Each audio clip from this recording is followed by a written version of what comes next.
Bapak Aris sebagai Komite Sekolah SDN Tugu 10 beserta jajarannya.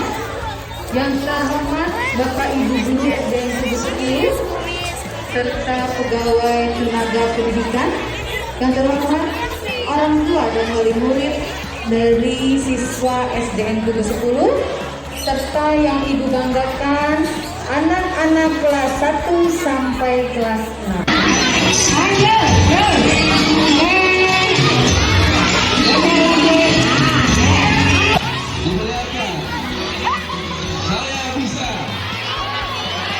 Inilah saya. Perlihatkan kepada penuntut dari kelas pulang. Semuanya mampu melewati. Mampu semuanya. Adakah yang tidak mampu? Hati-hati. Mampu. Ya. Ditinggikan lagi, ditinggikan. Lebih tinggi lagi. Kelas 6 sedang berkonsultasi melalui alat profesional. Tidak keras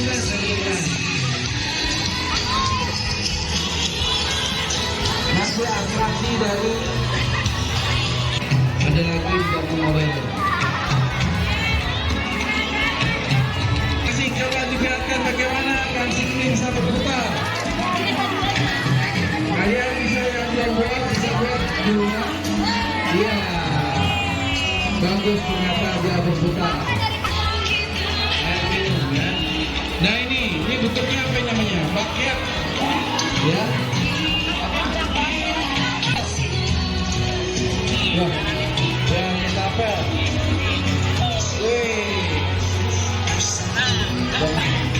Nah ini jangan dada ini digunakan untuk menyerang tajam bisa membuat musuh tajam, pecah kacilan. Nah ini wayang ini ada wayang Semar dari oleh Gatot Kaca sedang dimainkan.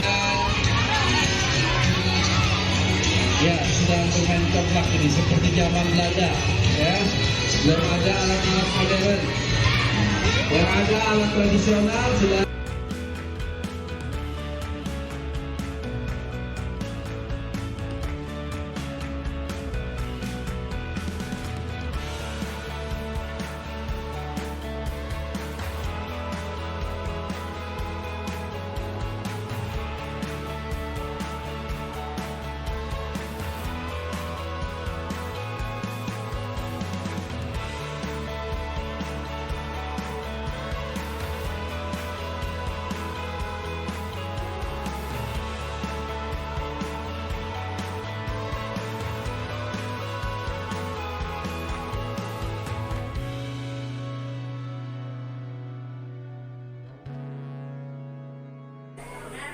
Di mana aja?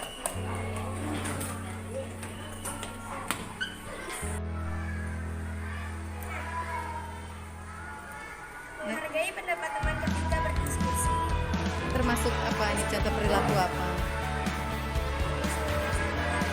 Ya, bukan saling menghargai, ada nggak? Kalau Salma? Jujur dalam mengerjakan ulangan termasuk sikap kejujuran. Dari sesuai kelompoknya ya.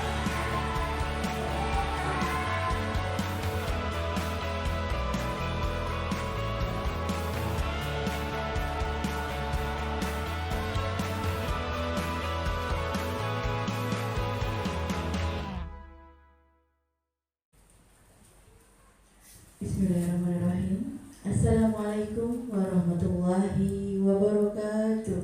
Waalaikumsalam warahmatullahi wabarakatuh. Hamdan wa syukran lillah, salatan wa salaman ala rasulillah. Rabbi shrah li sadri wa yassir li amri wahlul 'uqdatam min lisani yafqahu qawli. Yang terhormat Ibu Kepala Sekolah SDN Tugu 10, Ibu Haja Yusti MPD. Yang kami hormati Bapak dan Ibu Guru SDN Tugu 10 beserta staf.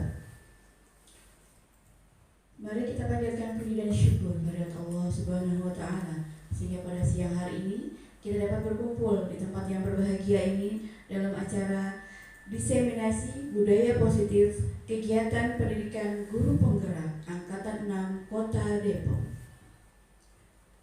Salawat dan salam tak lupa kita sanjungkan kepada junjungan kita Nabi besar Muhammad Sallallahu Alaihi Wasallam beserta para keluarga dan para sahabatnya. Semoga kita akan mendapatkan syafaatnya nanti di yaumul qiyamah. Amin. Amin ya rabbal alamin. Bapak dan Ibu sekalian yang kami hormati, saya akan bacakan susunan acara pada siang hari ini. Yang pertama, pembukaan. Kedua, sambutan. Ketiga, doa. Keempat, presentasi dari Ibu Sri Rezeki SPD. Yang keempat, yang kelima, tanya jawab, dan terakhir penutup. Bapak dan Ibu sekalian, mari kita buka acara kita dengan pembacaan basmalah. Bismillahirrahmanirrahim.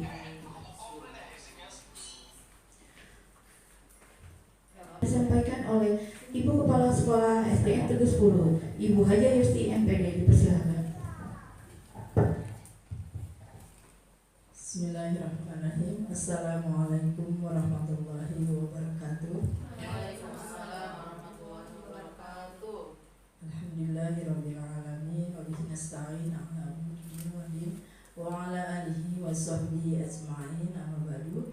Yang saya hormati Bapak Ibu Guru SDN Teguh 10, Ibu Sri Rezeki Pradesawati sebagai calon guru penggerak atau CGP angkatan ke-6. Alhamdulillah, wasyukurillah, kita panjatkan kehadirat Allah Subhanahu wa taala. Pada kesempatan hari ini Allah memberikan kita nikmat sehat walafiat sehingga kita dapat mengikuti kegiatan yaitu diseminasi yang nanti akan disampaikan oleh Ibu Sri Rezeki Pradesawati sebagai calon guru penggerak. Bapak Ibu, untuk kegiatan ini sebenarnya ini adalah kegiatan yang memang sudah direncanakan sebelumnya oleh Ibu Sri ketika saya mengikuti kegiatan lokakarya yang pertama yang saya ikuti bersama Ibu Sri sebagai calon guru penggerak pada tahun ini. Bapak Ibu, semoga kegiatan diseminasi tentang budaya positif ini bisa Bapak Ibu ikuti dengan baik sehingga nanti materi yang disampaikan oleh Ibu Sri bisa bermanfaat bagi kita semua dan kita bisa terapkan dalam kegiatan belajar mengajar dan juga dapat memotivasi Bapak Ibu guru yang lain ketika nanti ada calon guru penggerak lagi bisa mengikuti sehingga di SDN Teguh 10 ini tidak hanya Ibu Sri saja sebagai calon guru penggerak, ada calon guru penggerak yang lainnya. Karena dari kegiatan yang saya sudah pernah mengikuti dengan Ibu Sri, memang banyak hal-hal positif yang bisa kita dapat dan nantinya bisa untuk pengembangan karir kita ke depannya, terutama untuk calon guru penggerak. Saya ucapkan selamat kepada Ibu Sri yang nanti akan menyampaikan diseminasinya tentang budaya positif. Semoga Allah Subhanahu wa taala memberikan kemudahan dan kelancaran bagi kita semua. Terima kasih. Assalamualaikum warahmatullahi wabarakatuh. Waalaikumsalam. Warahmatullahi wabarakatuh. Terima kasih kepada Ibu Yusti atas sambutan yang telah diberikan kepada kita semua. Bapak dan Ibu hadirin sekalian, acara selanjutnya adalah doa. Mari kita angkat kedua belah tangan kita. Kita tundukkan kepala kita kepada Allah Subhanahu wa taala. Semoga acara pada siang hari ini berjalan dengan lancar. Mari kita baca istighfar 3 kali. Astagfirullahaladzim, astagfirullahaladzim, astagfirullahaladzim. A'udzubillahi minasyaitonirrajim. Bismillahirrahmanirrahim. Alhamdulillahirabbil alamin. Hamdan yuafi ni'amahu wa yukafi mazidah. Ya Rabbana lakal hamdu kama yanbaghi li jalali wajhikal karim ya azim sultanik. Allahumma shalli ala sayyidina Muhammad wa ala ali sayyidina Muhammad. Allahumma Rabbana taqabbal minna salatana wa siyamana wa ruku'ana wa sujudana wa qu'udana wa tadarru'ana wa takhussu'ana wa ta'abudana wa tamim taghfiruna ya Allah ya Rabbal alamin. Ya Allah ya Tuhan kami, ampunilah segala dosa-dosa kami, ampuni segala dosa kedua orang tua kami, ampuni segala dosa pemimpin-pemimpin kami, Ampuni segala dosa kedua guru-guru kami. Ya Allah ya Tuhan kami, berikanlah kelancaran pada Ibu Sri Rezeki Farisawati dalam presentasi diseminasi budaya positifnya. Semoga berjalan dengan lancar, semoga beliau lulus dalam CGP dengan baik. Ya Allah, lindungilah kami dari segala mara bahaya. Subhana rabbika rabbil izzati amma yasifun wa salamun alal mursalin walhamdulillahi rabbil alamin. Amin amin ya rabbal alamin.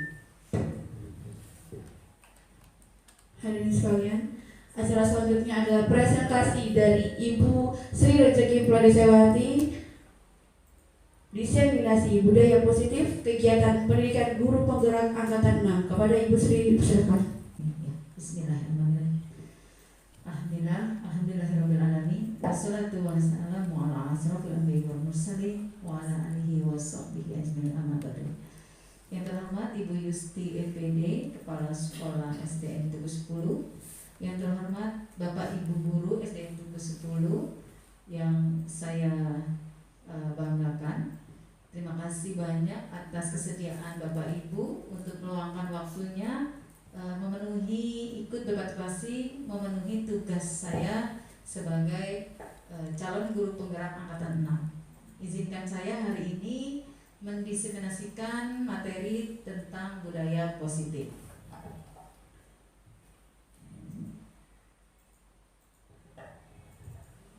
Pada kegiatan diseminasi kali ini ada beberapa hal yang akan saya sampaikan. Yang pertama, perubahan paradigma belajar.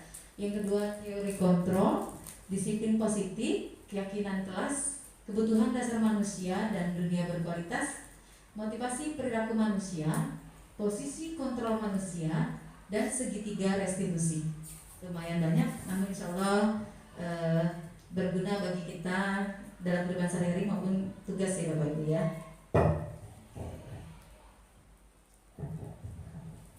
Yang pertama tentang perubahan paradigma belajar.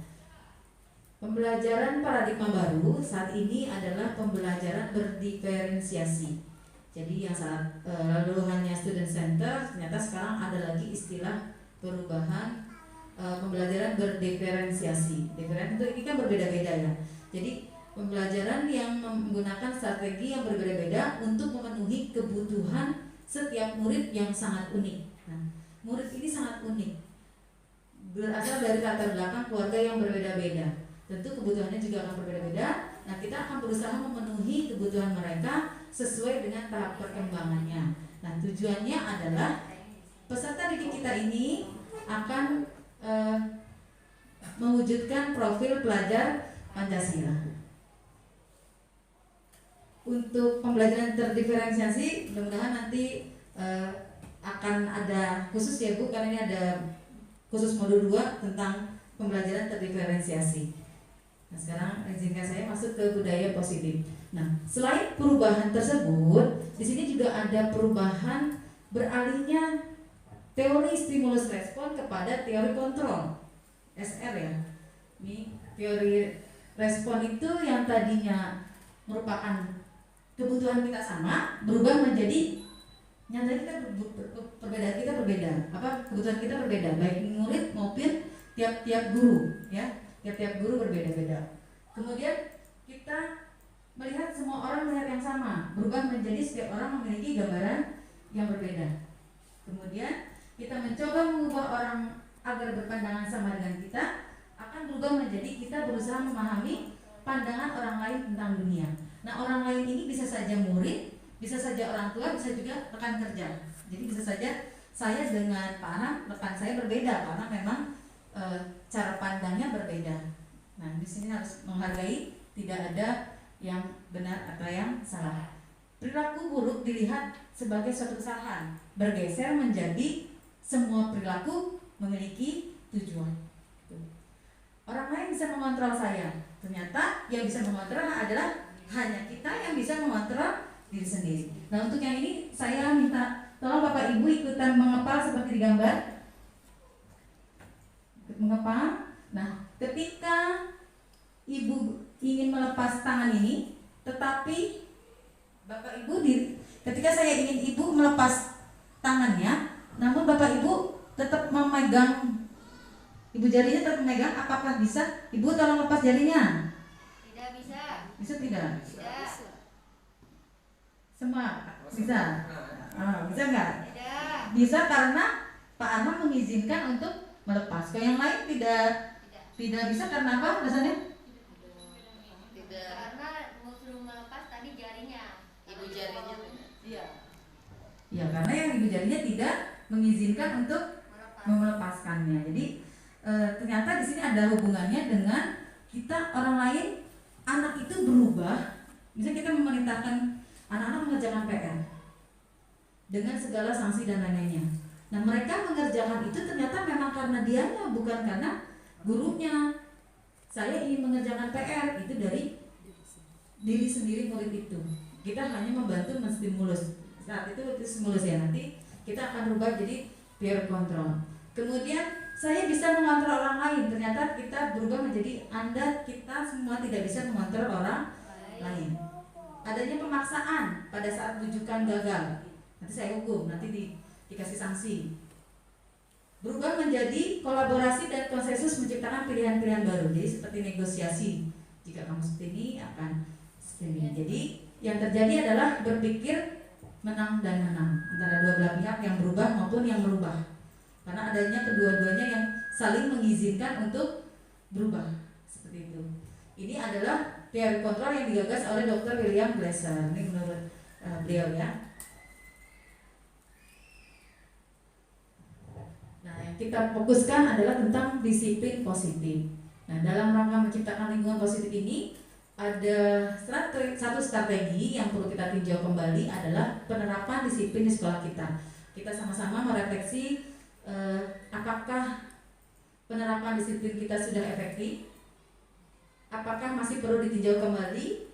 Apakah sesungguhnya arti dari disiplin itu sendiri?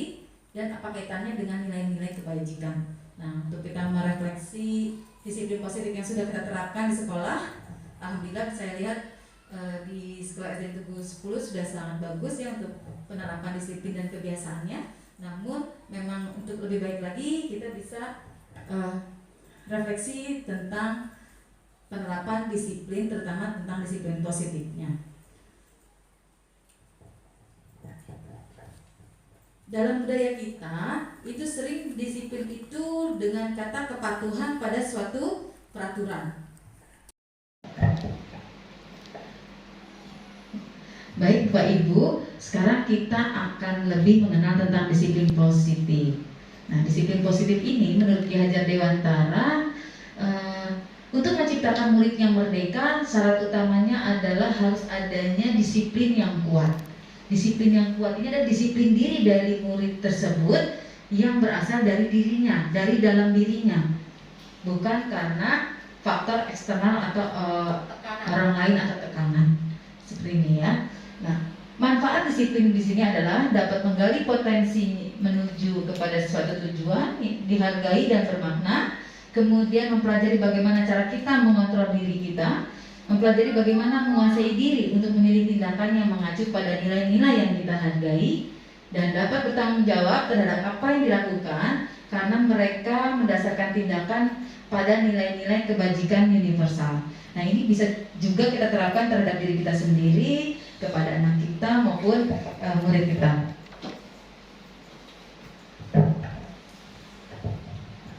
Nah, sebagai pendidik, tujuan kita adalah menciptakan anak-anak yang memiliki disiplin diri sehingga mereka bisa berperilaku dengan mengacu pada nilai-nilai kebajikan universal dan berasal dari dalam dirinya. Bahwa saya harus melakukan sesuatu kebaikan karena memang saya merupakan makhluk Tuhan yang harus menaati aturannya, perintahnya seperti itu, bukan karena ini mendapatkan sesuatu penghargaan atau menghindari hukuman. Gitu. Jadi sudah ada nilai-nilainya. Nah, ketika mereka menemukan uang, maka mereka melakukan mengambil, lalu laporkan kepada ibu guru untuk dicari karena merasa itu bukan haknya. Seperti itu. Bukan karena ada yang melihatnya. Jadi lebih ke nilai-nilai kebajikan universal sehingga mereka dapat menerapkannya ke dalam berbagai suasana.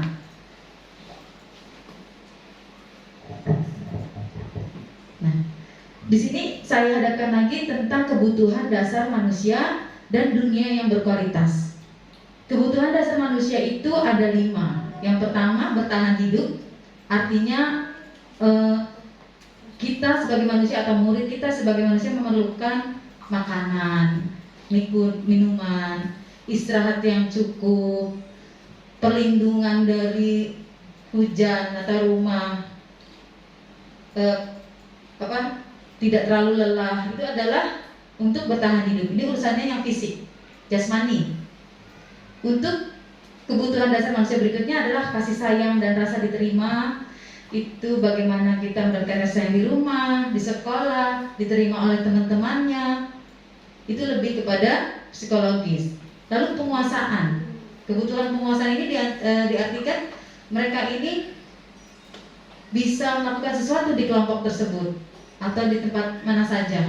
Jika dia tidak dapat, maka akan tidak terpenuhi kebutuhan penguasaannya. Kemudian kebebasan. Kebebasan di sini adalah seperti anak ini bebas untuk mau milih bermain atau belajar. Mereka bisa milih bermain atau kegiatan apapun sesuai dengan minat dan bakatnya. Dan jika mereka ini tidak terpenuhi, tentu akan ada perilaku yang negatif yang muncul. Lalu kesenangan di sini juga hampir mirip dengan kebebasan, minat dan bakatnya itu, kegiatan sehari-hari itu disesuaikan dengan pilihannya mereka karena berdasarkan kesenangan atau keminatan. Nah, untuk dunia berkualitas itu, dunia berkualitas saya tentu berbeda dengan dunia berkualitas Bapak Ibu. Bagi saya mungkin berkualitasnya adalah ketika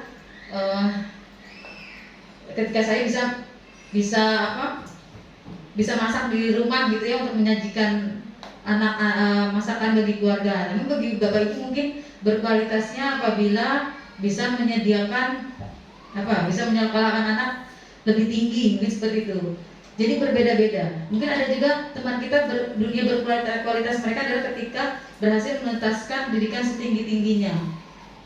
Jadi kita harus menghargai berbagai perbedaan karena memang kebutuhan kita berbeda-beda. Tingkat kualitas kita cara pandangnya berbeda-beda. Nah, murid juga mempunyai gambaran dunia berkualitas mereka.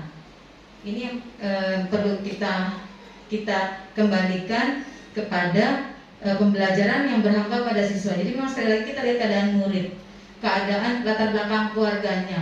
Nah, kita penuhi, kemudian memberikan tuntunan agar mereka terpenuhi kebutuhannya sesuai dengan dunia berkualitas. Yang kita pastikan adalah dunia berkualitas mereka itu tidak mengancam keselamatan dan kebahagiaan mereka dunia dan akhirat. Itu jadi lebih luas. Nah, bila guru dapat membangun interaksi yang memberdayakan dan memerdekakan murid, maka murid akan meletakkan dirinya sendiri sebagai individu yang positif dalam dunia berkualitas karena mereka menghargai nilai-nilai kebajikan. Di sini. Jadi memang penanaman nilai-nilai kebajikannya menjadi modal dasar bagi mereka berkembang menjadi karakter profil pelajar Pancasila. Nah, sekarang kebutuhan murid dan dunia berkualitas itu terbentuk karena mereka memahami nilai-nilai kebajikan. Nah, bagaimana cara memahami nilai-nilai kebajikan? Di sini guru dapat memanfaatkan dengan membuat keyakinan kelas.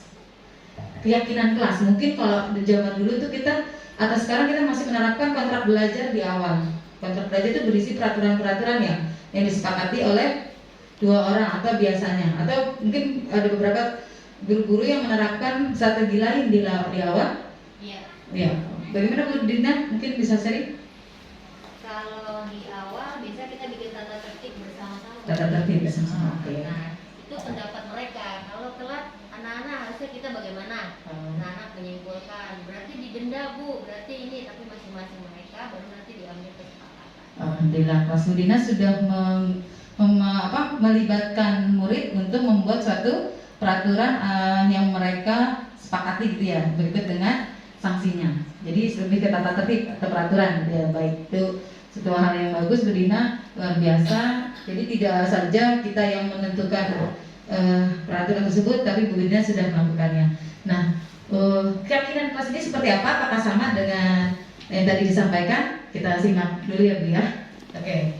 Di sini keyakinan adalah nilai-nilai kebajikan universal, artinya yang lebih luas lagi, yang disepakati secara tersirat dan tersurat, lepas dari latar belakang, suku, negara, bahasa maupun agama. Nah, nilai-nilai kebajikan ini ditekankan pada keyakinan seseorang akan muncul dari dalam diri siswa tersebut, sehingga mereka akan lebih bergerak, bersemangat untuk menjalankan keyakinannya daripada sekedar mengikuti serangkaian peraturan tertulis tanpa makna. Jadi hanya sekedar aturan-aturan sanksi-sanksi seperti itu ya. Nah, contoh keyakinan kelas itu seperti apa? Nah, di sini nih Bu, keyakinan kelas dan peraturan. Kalau keyakinan kelas itu bersifat lebih abstrak daripada peraturan yang lebih rinci dan konkret, berupa pernyataan-pernyataan universal itu berarti lebih luas, dibuat dalam bentuk positif, tidak terlalu banyak sehingga mudah dipahami, dapat diterapkan di lingkungan kelas tersebut sehingga warga kelas berkontribusi dalam pembuatan keyakinan. Tadi sudah terlihat dari cara Bu Dina. Kemudian bersedia meninjau kembali keyakinan kelas dari waktu ke waktu. Jadi bisa saja berubah karena memprioritaskan dari latar belakang kondisi yang ada. Seperti munculnya suatu perilaku negatif, kita kuatkan berarti keyakinan tersebut. Nah, contoh keyakinan kelas yang dibuat, sini keyakinan kelas 1. Setiap anggota kelas perlu belajar. Jadi lebih luas ya, kalimatnya positif. Bukan jika tidak mengerjakan PR akan dihukum. Jadi beda ya. Jadi berbeda. Jadi keyakinan kelasnya setiap anggota kelas perlu belajar. Setiap anggota kelas perlu senang. Artinya di sini kan anak tidak boleh membuli gitu ya. Ya kan? Jadi lebih ke positifnya, bahasanya lebih positif. Setiap anggota kelas perlu melakukan tugas. Ini sama aja wajib mengerjakan PR gitu kan. Tapi kita rubah menjadi kalimatnya lebih positif. Setiap anggota kelas perlu saling menghargai. Nah, ini tidak boleh mengejek juga bisa. Setiap anggota kelas perlu merasa aman. Ya, ini berarti keamanan. Ini contoh kelas 1. Di sini di kelas 5, contohnya selalu bersikap positif, selalu menjadi diri yang terbaik, artinya kan belajar dengan sungguh-sungguh gitu ya, hadir tepat waktu, ya kan, percaya dan menghormati orang lain serta barang miliknya, berkomitmen terhadap setiap tugas, senantiasa membantu. Nah, ini untuk keyakinan kelas 5. Nah, sini ada yang lebih berbeda lagi, yaitu di keyakinan kelas 7, tapi kita buat berdasarkan kondisi kelas dan disepakati bersama ya Bapak Ibu. Sini contohnya, kami meyakini bahwa sangat penting untuk menghormati semua orang dan barang milik orang lain. Karena kelas 7 sudah di SMP, kosakatanya sudah lebih baik ya kemampuan bahasanya. Untuk bekerjanya, kami meyakini bahwa sangat penting untuk mengerjakan segala pekerjaan atau mengikuti kegiatan yang telah ditugaskan. Untuk diterima dan dimiliki, kami meyakini bahwa sangat penting untuk merasa diterima pada suatu kelompok dan saling peduli satu dengan yang lain. Nah, ini adalah contoh keyakinan kelas. Nah, kalau saya mau tanya, boleh paham? Boleh tahu salah satu peraturan lalu lintas? Tata tertib lalu lintas?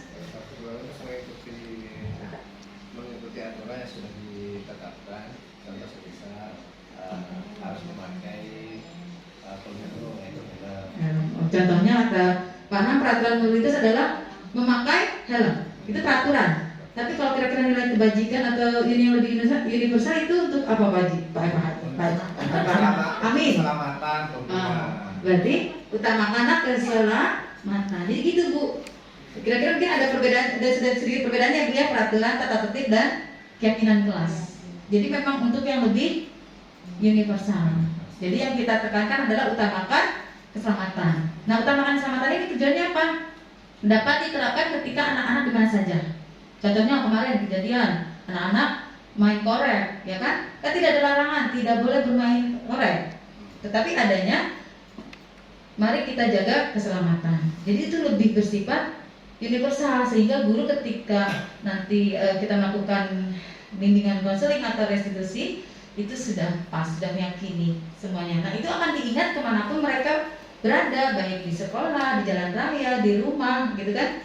Karena padahal itu aturan di sekolah, keyakinan di sekolah, tapi ternyata itu mampu bisa diterapkan di mereka di mana saja, bahkan sampai ketika mereka dewasa nanti.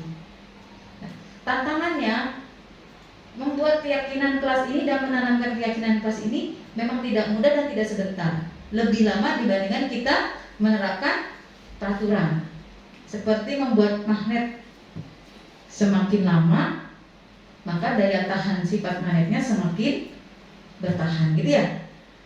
Karena memang usaha untuk membuat magnet tersebut lebih sulit daripada bahan yang lebih mudah, seperti bahan baja dengan besi biasa. Itu kan bahan bajanya lebih lama harus kita bentuk dia seperti magnet, tapi daya tahan magnet bajanya juga lebih kuat. Nah, inilah gambaran atau analogi kita membuat keyakinan kelas. Memang memerlukan sesuatu yang lebih lama, namun mampu bertahan lebih lama sehingga mereka menimbulkan kesadaran diri dari dalam dirinya menjadi pribadi yang bertanggung jawab, gitu ya.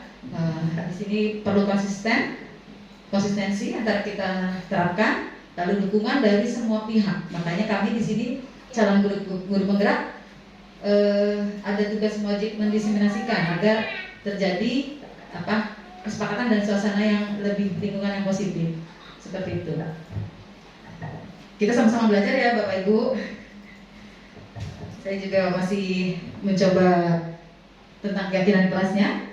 Kemudian kita yang terkait dengan disiplin positif adalah adanya motivasi perilaku manusia.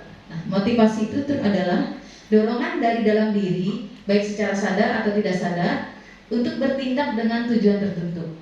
Jadi setiap orang memiliki motivasi, begitu juga dengan murid. Untuk motivasi mereka berperilaku ada 3 di sini dikelompokkan. Yang pertama, mereka berperilaku tersebut hanya untuk menghindari ketidaknyamanan dan hukuman. Yang kedua, untuk mendapatkan imbalan dan penghargaan. Itu juga berlaku kepada murid ya. Dan yang ketiga, menghargai nilai-nilai kebajikan diri sendiri. Dari 2 motivasi yang di awal itu berasal dari luar, karena saya ingin menghindari hukuman, saya ingin menghindari ketidaknyamanan, hanya ingin mematuhi peraturan. Yang kedua, mendapatkan imbalan dan penghargaan. Ini berarti kan penguasaan ya. Kalau saya ingin dihargai ya dapat tepuk tangan, gitu kan. Itu adalah motivasi ekstrinsik yang kita berikan stimulus dari luar. Memang guru berhak boleh ngasih gitu ya, untuk mereka merasakan senangnya dihargai, senangnya mendapatkan pengalaman, mendapatkan juara sehingga lebih termotivasi. Tapi itu ternyata baru masih sampai masuk ke motivasi ekstrinsik. Nah, untuk budaya positif itu anak ini akan muncul dari diri sendiri sebagai wujud nilai kebajikan. Oh, saya memang harus belajar dengan sungguh-sungguh gitu kan ya, mengutamakan keselamatan, saling menghargai, seperti itu. Itu lebih kepada motivasi intrinsik. Nah, tujuan dari budaya positif ini adalah membentuk siswa-siswa yang mampu secara sadar dan bertanggung jawab berperilaku seperti profil pelajar Pancasila. Nah, ini perlu usaha yang luar biasa, namun insya Allah dimudahkan apabila niat kita sungguh-sungguh ya Bu. Amin ya. Nah, di sini ada 5 posisi kontrol manusia. Nah, apabila murid kita tidak mampu menunjukkan perilaku yang diinginkan karena adanya keinginan mereka memenuhi kebutuhan yang belum terpenuhi, maka tugas guru kita sebagai pendidik adalah menuntun mereka kembali kepada penguatan perilaku yang positif. Nah, dengan cara kita sebagai yang mengontrol perilaku manusia tersebut atau murid-murid kita di sini, ya Bapak Ibu ya. Bagaimana kita harus sabar mengarahkan mereka. Di sini ada 5 posisi kontrol yang perlu kita terapkan sesuai dengan keadaan murid kita yang paling tepat. Yang paling tepat sesuai dengan kondisi mereka. Mungkin ada beberapa kali kasus gitu ya Bapak Ibu ya, sehingga akhirnya sampai ke posisi, salah satu posisi ini kita menempatkannya. Tapi dari 5 posisi ini nanti mungkin kita harus belajar di posisi yang paling sesuai atau paling tepat, yang paling ideal. Nah, posisi pertama adalah penghukum. Kita yang menghukum anak ini ketika melakukan pelanggaran. Yang kedua, kita membuat merasa bersalah. Jadi anak ini kita buat merasa bersalah, tuh kan kamu jadinya rusak semuanya deh, gitu. Jadi nggak bisa belajar kita. Jadi anak ini jadi merasa bersalah. Atau sebagai teman, udah nggak apa-apa gitu ya. Jadi kita lebih supaya anak ini mau curhat, mau bicara dan nyaman kepada kita. Atau pemantau itu anak ini akan ada kita adakan dengan suatu konsekuensi atau peraturan yang sudah disepakati atau sebagai manajer. Nah, seperti apa sih kelima ini? Posisi kita nanti sebagai penghukum, pembuat merasa bersalah, teman, pemantau, dan manajer. Nanti sama-sama kita simak video. Mungkin kita nanti sama-sama merefleksi. Ternyata saya lebih sering di mana. Dan saya yakin Bapak Ibu sudah punya alasan mengapa saya posisinya di sana gitu ya. Seperti itu Bapak Ibu. Oke.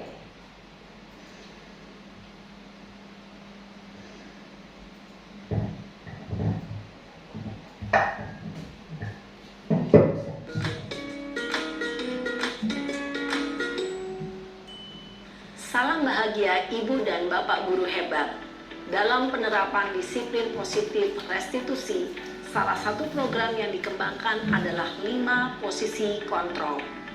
5 posisi kontrol dalam restitusi adalah proses perjalanan seorang pendidik agar dapat mengenali dirinya. Pada video kali ini, kita akan membahas tentang 5 posisi kontrol yang dikembangkan oleh Diane Gosser dan contoh penerapannya.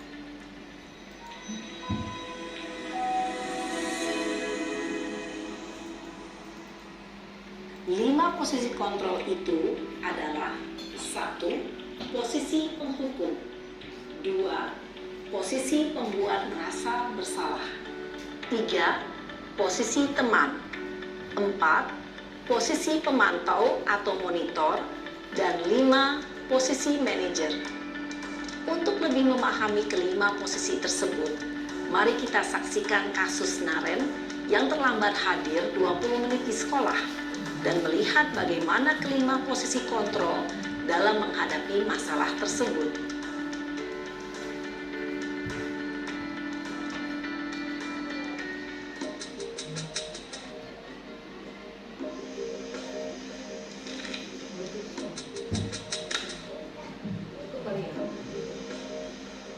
Naren, sini kamu. Silakan kalau langsung kita merefleksi Selalu terlambat. saya atau siapa. Kamu deh, pasti terlambat. Maaf Bu, saya Apa? Apa coba? Alasan kamu apa lagi? Kapan sih kamu tidak terlambat?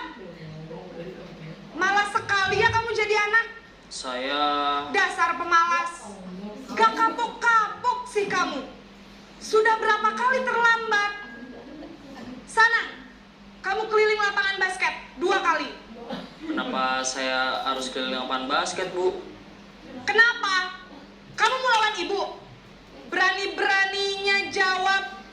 Sudah terlambat, masih berani jawab pula. Sekarang, keliling lapangan basket 5 kali sekalian. Biar kapok. Cepat. Pergi sana ke lapangan basket. Posisi penghukum biasanya berbicara dengan nada tinggi, menghardik, menunjuk-nunjuk, menyakiti, dan menyindir. Hukuman bisa berupa fisik maupun psikis. Ibu dan Bapak guru hebat, dampak yang terjadi pada murid ketika guru berada pada posisi penghukum adalah murid cenderung akan memberontak, bahkan menyimpan dendam.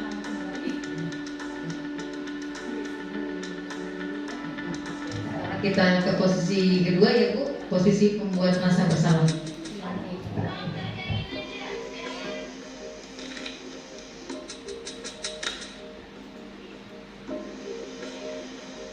Naren,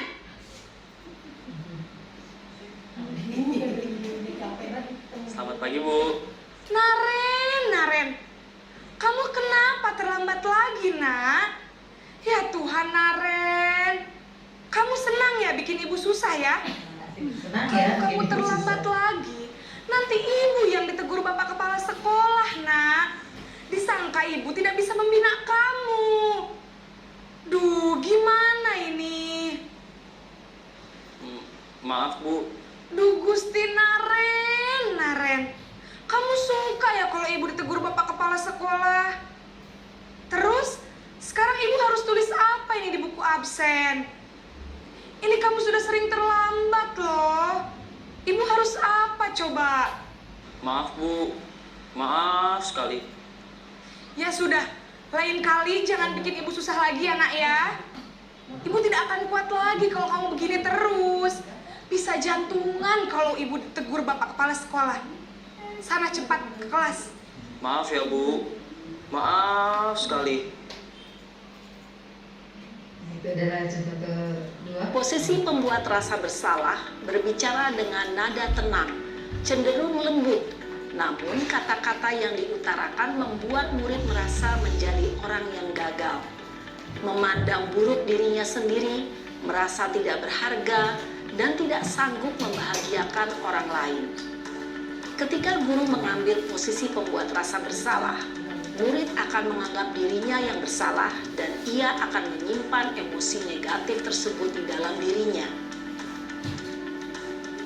Jadi diri yang rendah diri nanti ya perkembangannya ini, murid yang sering disalahkan. Sekarang posisi ketiga yaitu posisi guru sebagai teman murid.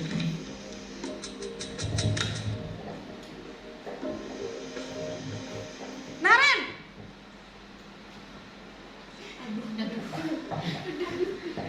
Selamat pagi Bu. Wah, sudah jam berapa ini nak? Terlambat lagi ya sayang. Iya Bu. Habis ibu saya lupa bangunkan saya Bu. Kamu malah menyalahkan ibu kamu. Kamu bukannya anak yang larinya paling kencang. Kok terlambat sih? Iya Bu. Saya memang terlambat bangun tadi. Jadi biarpun saya lari kencang, tetap gak kekejar Bu. Ya sudah sana. Nanti lain kali larinya lebih kencang lagi ya. Biar gak terlambat lagi. Bikin seneng ibu. Demi ibu. Bisa kan? Bisa lah Bu. Ya sudah sana masuk kelas. Ibu beresin urusan absen kamu. Kamu ini ada-ada Guru yang saja. disukai sama murid-muridnya nih begini ya. Dalam posisi teman, guru berbicara dengan nada suara ramah, akrab, cenderung bersenda gurau untuk menjaga suasana tetap santai. Murid akan merasa senang, aman, dan akrab dengan guru. Identitas yang tercipta adalah identitas sukses atau berhasil. Namun, perlu diingat, karena ini masih dorongan eksternal, maka ada faktor ketergantungan dari murid kepada orang tertentu. Di sini, guru absennya, sehingga di lain waktu, murid bisa berperilaku baik, namun hanya kepada orang-orang tertentu saja. Yang keempat yaitu posisi pemantau.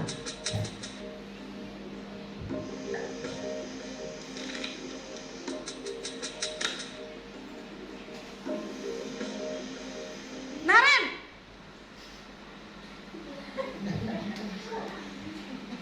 Selamat pagi Bu. Naren, apa peraturan sekolah kita tentang jam berapa kita harus masuk sekolah, nak? Kita harus di sekolah jam 7 Bu. Iya, betul. Sekarang sudah jam 7.20. Naren sudah tahu konsekuensinya jika terlambat hadir. Dan konsekuensi. Paham Bu. Saya harus tinggal kelas pas jam istirahat selama 20 menit. Iya, benar. Konsekuensinya demikian. Jadi nanti jam 9.30 pas istirahat, kamu harus tinggal di kelas, kerjakan tugas tambahan untuk ketertinggalan kamu, ya? Baik Bu. Jadi hanya Posisi pemantau mengandalkan konsekuensinya. perhitungan atau data untuk mengontrol murid. Guru mengarahkan murid berdasarkan peraturan dan konsekuensi. Seorang pemantau menunjukkan bahasa tubuh dan ekspresi wajah yang datar dan cenderung formal.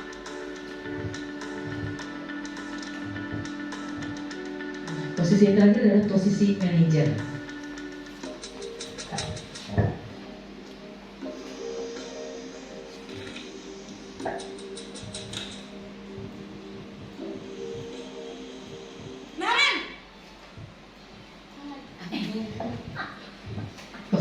Kok masih ngadu ya? Selamat pagi Naren. Maaf Bu, saya terlambat. Iya, sekolah masuknya jam 7, sekarang sudah jam 7.20. Jadi sekarang bagaimana ini Naren? Maaf Bu, saya lupa setel alarm saya semalam. Baiklah, menurut kamu, keyakinan sekolah yang mana yang perlu kamu tingkatkan? Menghargai diri sendiri dan orang lain mungkin ya Bu. Setuju. Jadi, apakah Naren meyakini prinsip saling menghormati tersebut? Iya Bu, saya meyakininya. Apakah Naren bersedia memperbaiki masalah keterlambatan ini? Bersedia Bu. Bagaimana kamu akan perbaiki masalah keterlambatan ini? Saya akan coba untuk tidak lupa menyetel alarm saya Bu. Baik, kalau Naren lupa menyetel alarm di rumah, ada orang yang kira-kira bisa bantu mengingatkan tidak? Ada Bu, kakak saya, Kak Emma. Ada lagi selain Kak Emma? Selain Kak Emma, ada ibu saya. Baik, jadi yang mengingatkan Naren adalah Kak Emma dan ibu kamu ya? Kira-kira akan mulai setel alarm kapan nih Naren? Setelah pulang sekolah, akan segera saya lakukan. Baik, jadi Naren akan setel alarm untuk bangun besok pagi dan akan diingatkan oleh kakak dan ibunda Naren ya. Ada lagi yang mungkin perlu dilakukan Naren agar tidak terlambat bangun lagi? Tidak ada Bu. Baik Naren, terima kasih untuk kerjasama kamu. Sekarang kamu perlu kembali ke kelas untuk belajar. Baik Bu, terima kasih. Saya stop dulu videonya. Mari kita diskusikan, kita refleksikan. Kira-kira dominan yang mana kita melakukan posisi kontrol tersebut yang sudah kita terapkan ya. Mungkin berbeda-beda dari tiap anak ya. Menurut Ibu dari 5 posisi tersebut, kira-kira yang mana yang dapat memungkinkan untuk tumbuhnya kesadaran dari dalam diri siswa tersebut? Manajer. Kira-kira apa poin Bapak Ibu yang Bapak Ibu tangkap ketika kita posisi diri sebagai manajer? Ya silakan Bu Lina. Mungkin ya. Tadi tanya apa yang kita lakukan ketika ingin jadi manajer? Siswa atau peserta didik ini belajar untuk memperbaiki dirinya sendiri, dan dengan rasa kalau kita posisinya sudah manajer, memperlakukan tadi seperti di video yang ditampilkan, maka peserta didik tidak akan merasa terpaksa dalam melaksanakan aturan-aturan yang ada di sekolah. Seperti itu.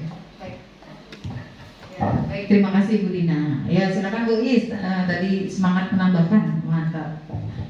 Kalau menurut saya Bu tadi yang sebagai manajer itu si ibu tuh tidak langsung menjudge kesalahannya, tapi dia menanyakan apa salahnya, ini jelaskan salah, terus lalu juga dia bertanya apa solusinya. Jadi kesalahannya dia siswa tahu kesalahannya apa, terus solusinya dia tahu sendiri bagaimana. Jadi dia merasa tidak didikte, tapi dia tahu atas kesadaran dirinya sendiri gitu. Oh salah saya di sini, saya memperbaikinya seperti ini.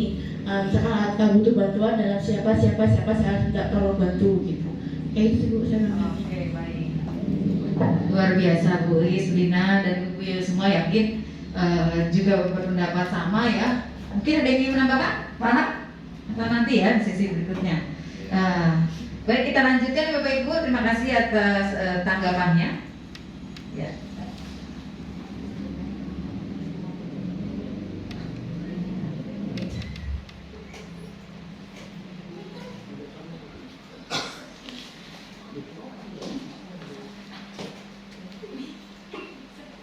Agar tidak terlambat bangun lagi.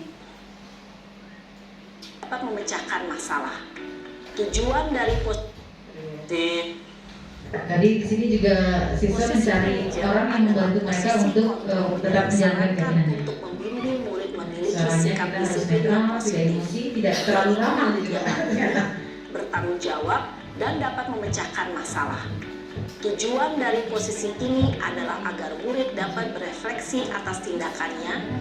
Guru akan dengan tulus memberikan pertanyaan-pertanyaan bermakna, sehingga membuat murid dapat belajar dari kesalahannya dan mencari sebuah solusi untuk menyelesaikannya. Ibu dan Bapak guru hebat, setelah mengamati adegan kelima posisi kontrol tadi, kira-kira posisi mana yang paling ideal? Posisi mana yang dapat menunjang motivasi intrinsik murid? Ya, tentu posisi manajer. Posisi ini memang posisi ideal yang ingin dituju setiap pendidik. Pada posisi inilah, guru dapat menerapkan disiplin positif yang berpihak pada murid, yang memerdekakan murid. Perjalanan seorang pendidik tentunya tidak mudah untuk sampai pada posisi seorang manajer. Namun, tujuan kita pasti, yaitu menciptakan murid-murid yang mandiri, merdeka, dan bertanggung jawab.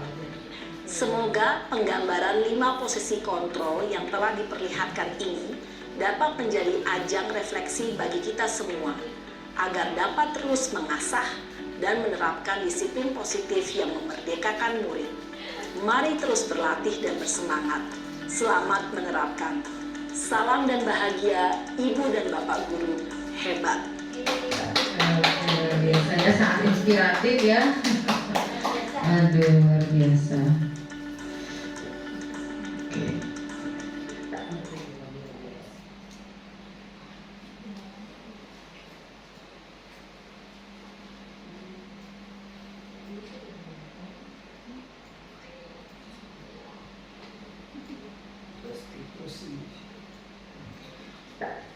Nah, tadi dinyatakan bahwa kita untuk mencapai posisi manajer itu tidak mudah ya Bu ya, perlu latihan. Nah, saat ini kita mungkin pernah mengalami kelima posisi tersebut. Idealnya, saya yakin juga Ibu, Bapak juga pernah di posisi manajer, tidak sekedar menghukum. Karena sudah diamati bersama bagaimana anak-anak ini menyadari bahwa tindakan mereka salah, itu dari diri mereka. Namun untuk memudahkan kita mencapai level posisi manajer, itu ada tipsnya. Di antaranya adalah kita sesama pendidik sebagai rekan bersama-sama memberikan penguatan, saling mendukung apabila kita ingin menerapkan budaya positif, sehingga terjadi suasana yang kondusif. Ini ada istilah restitusi, yaitu langkah-langkah ketika kita ingin memposisikan diri sebagai manajer. Nah, apa sih restitusi itu? Yaitu proses dialog menciptakan kondisi bagi murid untuk memperbaiki kesalahannya sehingga dapat kembali ke kelompoknya dengan karakter yang lebih mandiri dan bertanggung jawab. Ya, ada 3 langkah kita melakukan restitusi, disebutnya segitiga restitusi. Yang pertama, menstabilkan identitas. Menstabilkan identitas itu seperti kita anak ini dalam kondisi emosi, sedih, marah, itu menjadi kondisi emosi yang stabil. Karena ketika mereka menangis, marah, apapun yang kita sampaikan ke mereka tidak akan diterima dengan baik. Jadi kita perlu stabilkan dulu, ya udah biarkan ditenangkan dulu. Kita yakinkan bahwa tidak apa-apa sehingga mereka lebih adem. Baru kita lanjutkan tindakan kedua, yaitu kita melakukan validasi tindakan yang salah. Artinya kita memastikan bahwa anak ini mengakui tindakan dia yang salah yang mana, gitu. Diakui dulu, jangan sampai juga kita baru katanya malah guru yang mengakui tindakan dia salah, tapi dia merasa tidak mengakui. Kalau mereka tidak merasa mengakui, tentu tidak akan mau menerima dia nomor 3. Jadi kita yakin dulu bahwa mereka ini mengetahui kesalahan mereka di mana, tindakan mereka yang salah di mana.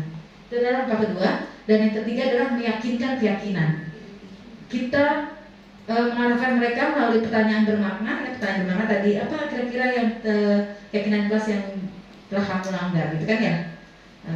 Nah itu perlu kita kuatkan lagi, yang mana yang mereka harus perbaiki atau kuatkan. Ya. Kamu melakukan itu baik tidak? Ya, betul, bisa seperti itu. Kita sesuaikan dengan bahasanya kepada anak didik sesuai usia perkembangan anak. Jadi mungkin berbeda bahasanya anak kelas 1 dengan kelas. Nah, iya, banyak yang pusing. Ya. Jadi bercanda itu sangat benar ya, bisa Bapak Ibu yang paling paham ya Bapak Ibu ya. Seperti itu. Ya, ini kita ada lagi. Nah, di sini ada ciri-cirinya ya melalui pertanyaan bermakna. Kalau untuk yang pertama, menstabilkan identitas sehingga kondisi emosi anak itu lebih stabil, seperti ya udah nggak apa-apa, setiap orang pernah melakukan kesalahan, ibu juga dulu pernah gitu kan ya. Paling oh ya, dia tahu dia salah, tapi kadang mereka takut atau panik, jadi nangis nggak keluar atau malah marah. Yang lebih bahaya itu kalau marah ya, dia salah tapi keluarnya marah. Bisa saja kita ucapkan, kamu bukan satu-satunya yang pernah melakukan kesalahan ini. Hanya 30 detik kita mengatakan ini, tapi mampu menstabilkan emosi mereka. Itu kata kuncinya. Jadi memang kita kadang suka gengsi, kita nggak pernah mengatakan ini. Saya juga jarang yang melakukan satu sebelum mendapatkan ini ya Bu ya. Jadi nggak pernah aja. Bukan tadi lebih cenderung masuk ke langkah kedua, ya Bu ya. Tapi kita lebih di sini ternyata ada tahap satu menstabilkan identitas anak ini, seperti itu. Nah untuk yang kedua, validasi tindakan yang salah, kita bisa saja menggunakan pertanyaan, kamu tentu punya alasan melakukan itu, padahal cuma itu, gitu kan ya? Iya, kenapa kamu melakukan itu?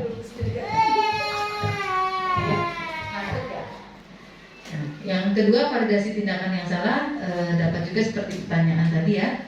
Kamu tentu punya alasan melakukan itu. Apa alasannya? Biasanya seperti itu. Kemudian, adakah cara lain yang lebih efektif untuk memenuhi kebutuhanmu? Gitu kan? Tadi kita ada 5 kebutuhan ya Bu ya. Yang hilang yang mana? Itu yang kita penuhi. Kemudian yang ketiga, nilai-nilai apa yang telah kita sepakati? Kamu itu menjadi orang yang seperti apa? Jadi mereka yang menjawab, kita harus mampu menyusun pertanyaan-pertanyaan yang bermakna dan positif. Jadi harus sabar. Jangan langsung menghakimi. Iya betul. Pertama kita pasti diri sendiri dulu. Karena kelamaan. Nah di sini kita lihat ya Bu, bagaimana langkah-langkah segitiga restitusi melalui video. Mari kita saksikan bersama-sama.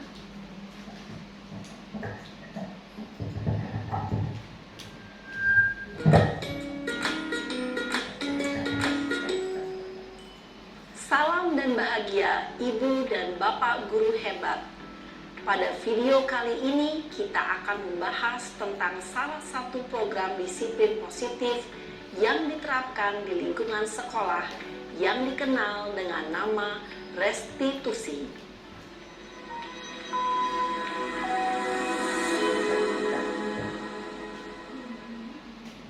Restitusi dikembangkan oleh pakar pendidikan Diane Gosson, berlandaskan pada teori kontrol Dr. William Glasser. Segitiga restitusi adalah suatu proses dialog yang dijalankan oleh guru atau orang tua agar dapat menghasilkan murid yang mandiri dan bertanggung jawab. Pada saat guru di posisi manajer, aspek yang dikembangkan pada murid adalah motivasi intrinsik, sehingga penanaman nilai-nilai kebajikan dapat tumbuh dan berkembang menjadi suatu kebiasaan positif yang akhirnya membentuk karakter murid. Proses dialog ini terdiri dari 3 langkah yang digambarkan pada ketiga sisi pada segitiga restitusi. Sisi pertama adalah menstabilkan identitas. Sisi yang kedua adalah validasi tindakan yang salah. Dan sisi yang ketiga adalah menanyakan keyakinan. Ibu dan Bapak guru, berikut ini akan ditunjukkan bagaimana seorang guru berada dalam posisi manajer menggunakan penerapan segitiga restitusi.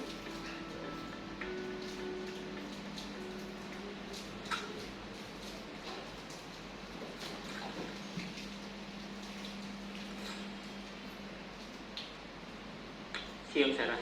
Siang Pak. Sudah lama nggak ketemu Sarah? Kenapa hari ini ada di sini?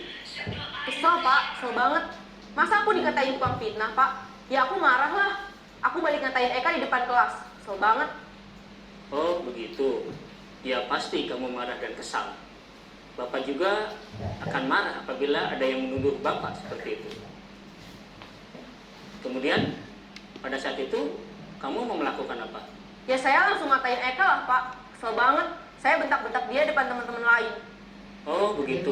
Sendiri, pasti kamu melakukan seperti itu karena suatu alasan tertentu bukan? Iyalah, masa saya diam saja Pak? Ya saya bela diri lah. Masa saya dituduh tukang fitnah? Ya wajarlah, mempertahankan harga diri itu sesuatu yang penting buat kamu.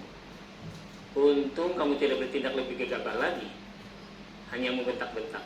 Iya, Pak. Untung saya masih bersabar dan hanya membentak saja.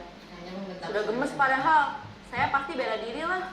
Ya pasti ya, tapi kamu memilih untuk tetap bertahan dan bersabar. Kamu memilih untuk tidak berbuat lebih parah lagi, bukan? Iya. Nah, sekarang coba kita lihat lagi tindakan kamu yang bentak-bentak Eka di kelas.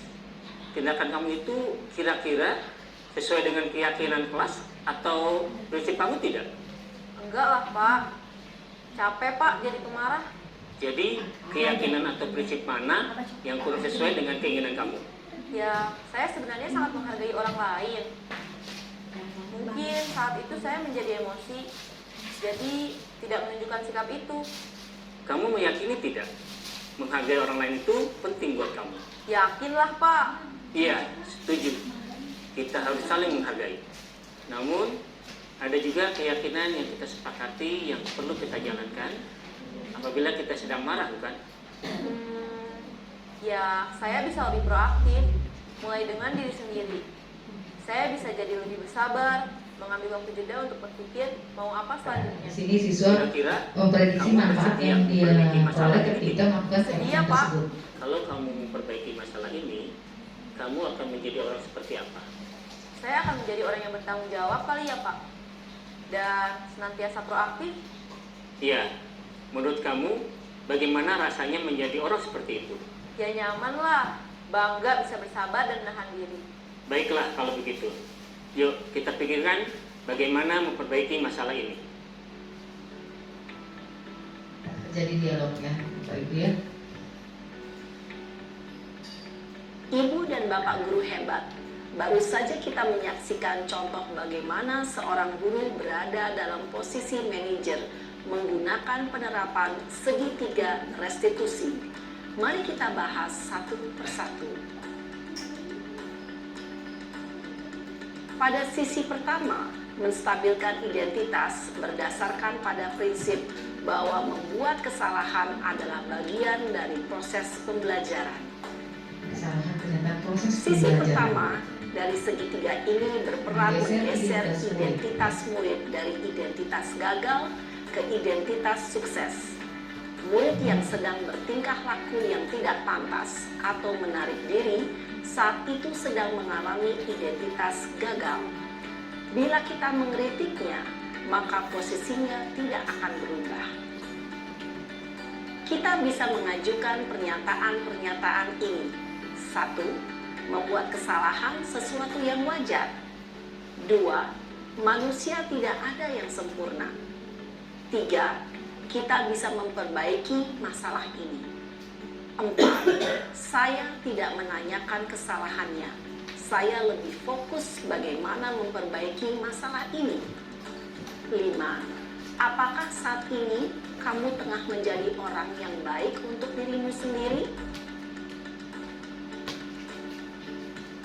Pada sisi kedua, validasi tindakan yang salah berlandaskan pada prinsip bahwa setiap perilaku berupaya memenuhi suatu kebutuhan tertentu.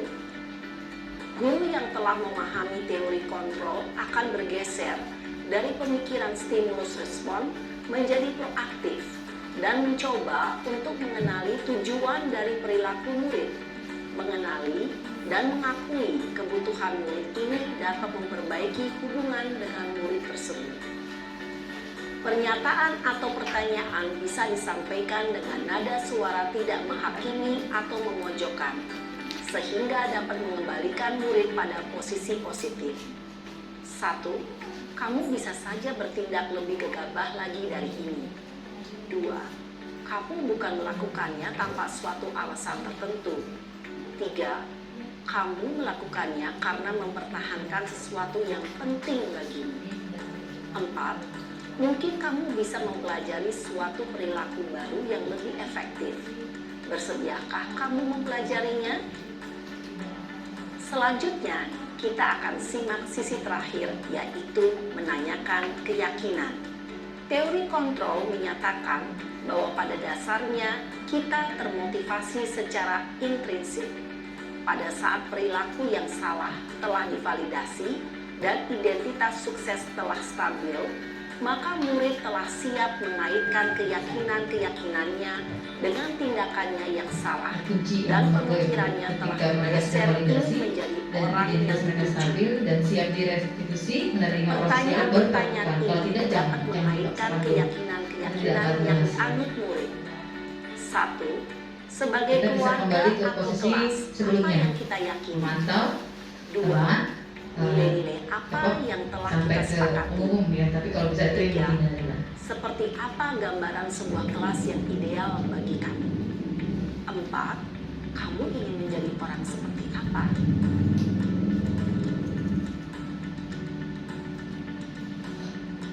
Dalam menerapkan segitiga restitusi, perlu diperhatikan beberapa hal, yaitu 1. Perilaku yang salah perlu dikaitkan dengan nilai-nilai atau keyakinan-keyakinan yang telah disepakati atau dituju. 2.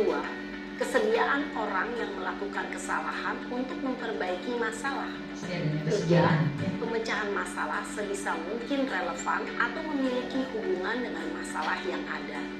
4. Usaha. Perlu adanya suatu usaha perbaikan dari pihak yang berbuat kesalahan. 5. Waktu. Perlu didedikasikan waktu dari pihak yang berbuat kesalahan. Tanyakan kapan akan mulai diberlakukan usaha untuk memperbaiki masalah.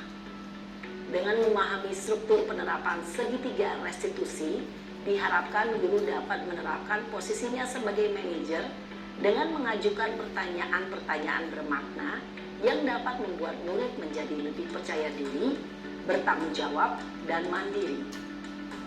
Nah, ibu bapak guru perlu tidaknya mengikuti ketiga tahapan dalam segitiga restitusi bergantung pada ringan beratnya suatu permasalahan. Misalnya, bila permasalahan tersebut ringan, maka tidak perlu dijalankan secara berurutan. Bahkan bisa semudah menanyakan apa keyakinan yang kita sepakati. Dengan menjalankan segitiga restitusi, dengan mengajukan pertanyaan-pertanyaan bermakna, diharapkan murid menjadi lebih kuat secara pribadi, dapat membuka wawasan murid agar dapat menyelesaikan permasalahannya sendiri, semakin percaya diri, mandiri, dan merdeka. Salam dan bahagia, ibu bapak guru hebat. Oke, nanti bapak ibu luar biasa. Nah, di sini izinkan saya untuk membagi praktik baik segitiga restitusi yang saya terapkan pada murid yang ditemukan bahwa ketika memasang status itu terlihat gambar panah yang bertawuran. Jadi ini memang nyata, berdasarkan kejadian nyata. Jadi saya sudah lakukan dulu restitusinya, tapi tanpa direkam. Setelah sudah, baru saya untuk kajian tugasnya saya buat naskah, karena memang kita harus membuat naskah dan melakukan bermain peran dengan siswa. Jadi ini bermain peran namun berdasarkan kasus nyata dan berdasarkan jawaban yang ada. Jadi saya sudah terapkan. Takutnya kalau ada kamera dia tidak akan jujur gitu kan ya.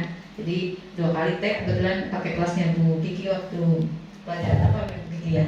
Izin ya, jadi mohon maaf kalau tidak seluas tadi aktor tadi karena dibuatnya oleh ahli yang punya naskah.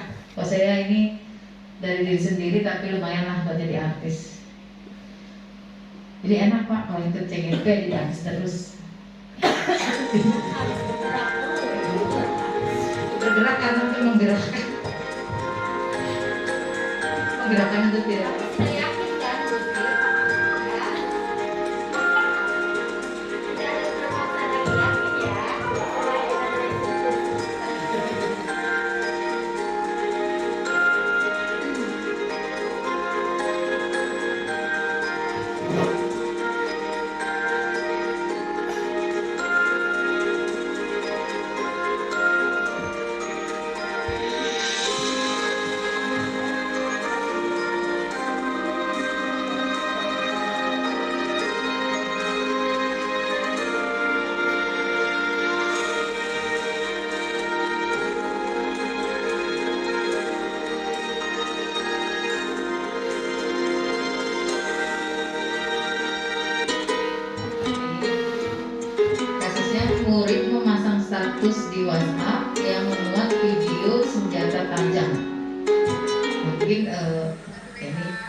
lihat tuh gimana? Ya, ini dengan kamera. Buat tagihan tugas. Bagus sih. Nah, kita harus merapikan dulu.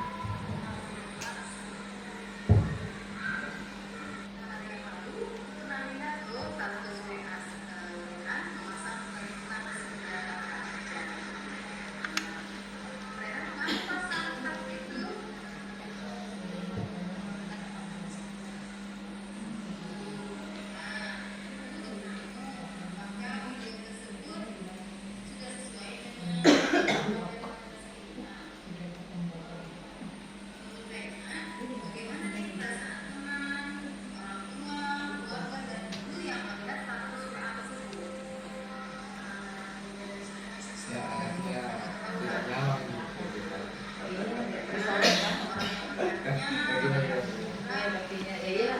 Panggil dulu nggak nyaman.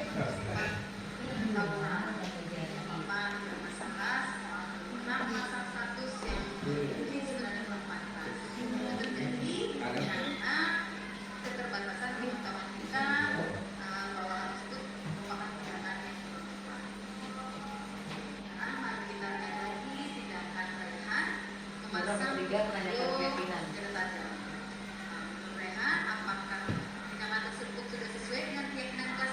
Ini dia yakin itu yang dia buat benar.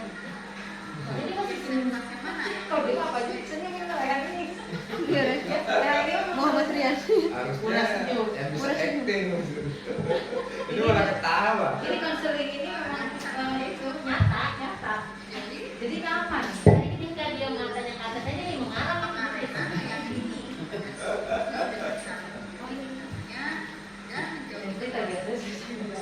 Tadi aku yang berpikir kakinya begini terus tuh dia sebenarnya udah nggak mau sih. Menurut psikologi nih.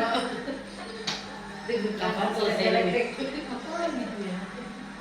Kira-kira ini ya Bu ya, ini ada 2 kasus, nanti boleh kunjungi YouTube saya ada rekamannya. Kira-kira ini dapat saya bagi. Terima kasih atas pertanyaannya. Di share, oh ya. Biar saya kasih ke guru anak saya. Pokoknya Oke, baik, terima kasih banyak. Oh, ada yang bertanya? Mas Ratu? Ya, terima kasih. Bu Sri, bagus banget ya tadi pemaparannya. Ya, ini kalau diterapkan hebat ini sekolah jadinya ya. Ini gurunya yang harus banyak belajar nih. Kayak saya aja untuk menahan emosi itu belajar banget ya gitu. Berarti ini kita harus belajar apa ya tadi? Mengontrol nada bicara kita ya. Nah, berarti tadi tuh di awal kita ini menyamakan persepsi nih, soalnya saya juga baru kan ya dapetin. Kan biasanya kita di awal tadi ada kontrak belajar itu kita bikin peraturan. Nah, berarti sekarang ini kita mulai anak itu dikenalkan dengan keyakinan ya. Berarti kita buatnya keyakinan dulu ya. Maksudnya beberapa keyakinan yang nanti mereka harus yakini itu akan menjadi baik buat mereka gitu. Nah, itu mungkin yang apa ya? Kita buat ini nih, maksudnya kesepakatan di guru-guru dulu ya maksudnya. Jadi gurunya dulu nih kita buat kesepakatan bahwa di awal tahun ajaran baru nih ketika mulai kelas berarti kita menyampaikan keyakinan-keyakinan dulu kepada mereka ya. Maksudnya supaya mereka apa ya? Belajar apa ya? Apa sih yang baik buat mereka gitu. Ya, mungkin itu. Terima kasih Bu Nandi. Jadi pertanyaannya apa sih langkah pertama kita untuk meletakkan kita posisi manajer gitu ya Bu ya, kurang lebih seperti itu, terutama dengan pembuatan keyakinan kelas. Nah, memang untuk hal pertama yang kita lakukan adalah kita bersama-sama siswa menyepakati keyakinan-keyakinan yang kita yakini bersama. Kita berikan kesempatan tiap siswa berkontribusi. Bisa saja kita memberikan post-it. Nah, bisa kita stimulus dengan pertanyaan.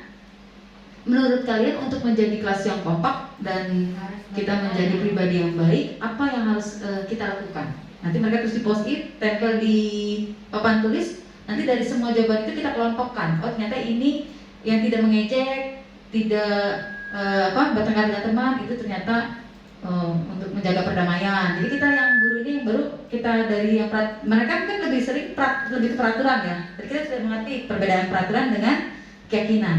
Dari peraturan-peraturan atau keinginan siswa tersebut kita kelompokkan menjadi nilai kebajikan, nilai-nilai keyakinan kelas. Seperti itu. Kita sepakati. Dan bahasanya tadi ciri-cirinya adalah positif, gitu kan ya? Bisa berupa kalimat, tapi yang mudah diingat. Kalau terlalu banyak kita pilih 5 yang paling urgent yang harus kita kuatkan pada kelas kita. Seperti itu. Nah, kebetulan kelas saya juga sudah membuat keyakinan kelas. Ada 7 diantaranya kemarin adalah keselamatan. Jadi di kasus berikutnya saya ada 2 kasus ya, itu juga salah satu yang akan direstitusi. Jadi langsung ya alhamdulillahnya ilmu CGP ini memang langsung berkaitan dengan tugas kita harian. Jadi tugas-tugasnya itu ya udah berdasarkan sehari-hari kondisinya Bu. Cuma kita tidak terbiasa terdokumentasi.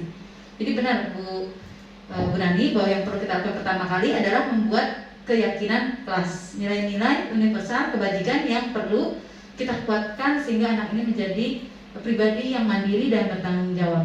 Tapi saya rasa tidak perlu di tahun ajaran ya, bisa kita mulai besok. Bisa kira-kira Ibu ya? Sepakat nih mau bikin? Sepakat Bapak Ibu Guru? Ya. Alhamdulillah. Gimana Bapak Ibu Guru? Kenapa harus kita tanyakan kepada Bapak Ibu Guru? Karena murid-murid pasti akan melihat gurunya terlebih dahulu. Betul, ya betul Bu. Memang yang pertama adalah tadi ya filosofi pendidikan Ki Hajar Dewantara itu ada sistem among ya, teladan. Udah teladan nomor 1 dan semuanya keberpihakan pada murid. Sampai istilahnya tuh berhamba pada murid. Seperti itu. Nanti jika penasaran mungkin kapan waktu kita bisa berdiseminasi lagi atau malah Ibu saya undang menjadi calon guru penggerak selanjutnya. Supaya lebih ilmiah ya. Seperti itu. Saya rasa cukup ya Bapak Ibu karena keterbatasan waktu ingin sholat asar juga. Mohon pada MC saya kembalikan kepada MC. Dia kaget. Ini boleh dirumuskan nih, dimasukkan ke kurikulum. Berkeyakinan. Kalau saya mana? Iya, terima kasih kepada Baik, saya ucapkan terima kasih. Mohon maaf atas segala ucapan yang tidak berkenan. Semoga ilmu atau apa yang disampaikan dapat memberikan manfaat untuk kita semua. Amin. Terima kasih kepada Ibu Lis. Iya, terima kasih Ibu Sri Rezeki Parisawati atas ilmu yang telah diberikan kita semua ya, bermanfaat sekali ya Ibu-ibu, Bapak-bapak. Kita bisa menerapkannya dalam kehidupan kita sehari sebagai guru atau sebagai pendidik ya. Ilmu yang telah diberikan oleh Ibu Sri, terima kasih Ibu Sri. Yang pasti kita harus sabar yang pasti ya Bapak Ibu ya, sabar yang panjang, ususnya yang lebar supaya bisa menerima keadaan atau bisa melihat kenyataan bahwa putra-putri anak didik kita yang beraneka ragam, bermacam-macam tingkah lakunya dan keunikan mereka masing-masing dan kelebihan mereka masing-masing. Yang pasti mereka punya kekurangan dan kelebihannya. Bapak dan Ibu sekalian semuanya, acara telah selesai Ibu Sri ya. Baik, acara telah selesai dalam acara diseminasi budaya positif guru penggerak Angkatan ke-6 Kota Depok oleh Ibu Sri Parisawati. Ibu Sri. Ya, terima kasih. Semoga sukses ya selalu Bu Sri dan berhasil semuanya. Baik Bapak Ibu semua, acara demi acara telah selesai. Ilmu sudah kita dapatkan, kita renungi, kita resapi semua dan diterapkan. Iya, dan diterapkan pastinya. Insya Allah ya Bu Dina ya, kita berusaha belajar. Terima kasih, saya sebagai pembicara banyak kekurangan dan kesalahan. Wabillahi taufiq wal hidayah. Wassalamualaikum warahmatullahi wabarakatuh.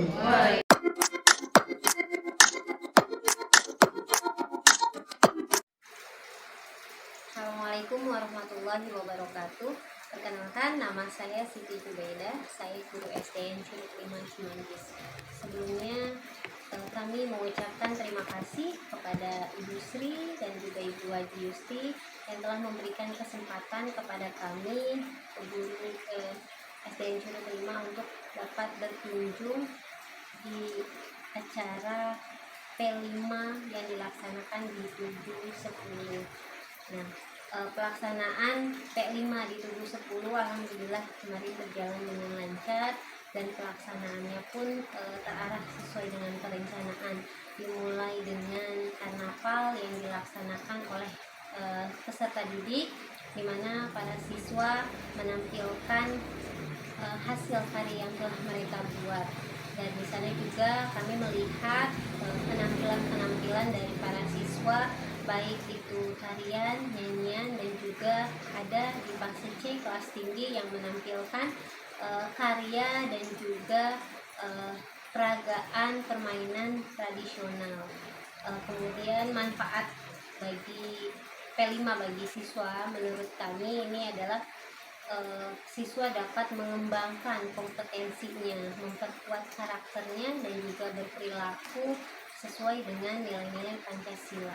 Selain itu, siswa juga dapat berkontribusi terhadap lingkungan sekitar, karena yang kami lihat barang-barang yang ditampilkan oleh siswa pada P5 di SDN Tugu 10 itu adalah barang-barang hasil dari lingkungan sekitar, jadi tidak yang memang dari barang-barang yang ada di dekat siswa, yang ada di lingkungan sekitar siswa. Dan bagi guru juga menurut kami ini bisa dijadikan ajang untuk lebih dapat berkolaborasi dengan peserta didik untuk mendapatkan hasil pembelajaran yang lebih baik lagi, dan juga guru bisa menjadi fasilitator pada para peserta didik untuk lebih mengembangkan kompetensinya. Dan terima kasih juga kami ucapkan pada Bu Sri yang telah memberikan pengetahuan, pengalaman kepada kami guru-guru SDN Curug 5. Penjelasannya begitu detail, mulai dari perencanaan, kemudian penilaian, pelaksanaan, sampai akhirnya kami dapat melihat secara langsung seperti apa pelaksanaan yang diharapkan. Sekali lagi kami ucapkan terima kasih pada Bu Sri dan Bu Haji Yusti, khususnya juga guru-guru SDN Curug 5. Dari saya sekian, wassalamualaikum warahmatullahi wabarakatuh. Assalamualaikum warahmatullahi wabarakatuh. Nama saya Syica Rosalita, kelas 6A. Saya akan menjelaskan perasaan saya ketika mengikuti kegiatan P5. Kegiatan P5 membuat saya merasa sangat senang karena saya dapat mengenal berbagai macam permainan tradisional dan berasal dari mana permainan tersebut. Dan saya sangat senang karena saya dapat melihat pakaian adat secara langsung yang tidak saya ketahui.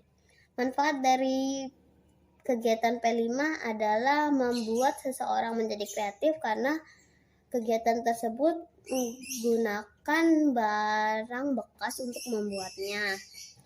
Dan kegiatan P5 tersebut dari kelas 1 sampai kelas 6 sangat berbeda-beda. Ada yang menari, ada yang menyanyi, dan ada yang membuat permainan tradisional. Sekian perasaan saya ketika mengikuti proyek atau kegiatan P5. Saya ucapkan terima kasih. Wassalamualaikum warahmatullahi wabarakatuh. Assalamualaikum warahmatullahi wabarakatuh.